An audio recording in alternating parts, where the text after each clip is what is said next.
മരിച്ച മയ്യത്തിന്റെ മുകളിൽ ഒരു തുള്ളി വെള്ളം വീഴുന്നത് വലിയ പാറക്കല്ല് വീഴുന്ന വേദനയാണെന്ന് ചരിത്രം പഠിപ്പിക്കുന്നു. അപ്പൊ മയ്യത്ത് കുളിപ്പിക്കുമ്പോ സൂക്ഷ്മത പുലർത്തണം. അറിയാത്തവര് കുളിപ്പിക്കരുത്.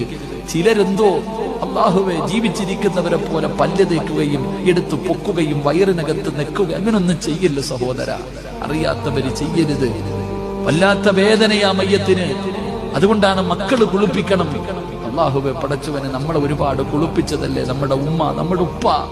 അവരെ എടുത്തിങ്ങനെ കയ്യിൽ വെച്ചിട്ട്, തല പിടിച്ച് കയ്യിൽ വെച്ചിട്ട് കണ്ണിൽ നിന്ന് വീഴുന്ന കണ്ണുനീരിൽ വേണം അവരുടെ മുഖം കഴുകാൻ. അതിനു പോലും നിന്റെ മക്കൾക്കറിയില്ലെങ്കിൽ ഈ 45 കൊല്ലം കൊണ്ട് നീ എന്ത് നേടി? ഇവിടെ എവിടെങ്കിലും പള്ളിപ്പറമ്പിൽ കൊണ്ടുവന്ന് കുഴിച്ചിട്ടിട്ട് പോകുമ്പോ ആ ഉപ്പയുടെയും ഉമ്മയുടെയും ഖബറിന്റെ ചാരത്ത് നിന്നിട്ടൊരു യാസീൻ ഓതാൻ, ഉപ്പയുടെയും ഉമ്മയുടെയും ഖബറിന്റെ ചാരത്ത് പോയി നിന്നിട്ടൊരു യാസീൻ ഓതി ദുആ ചെയ്യാൻ അറിയോ മക്കൾക്ക്?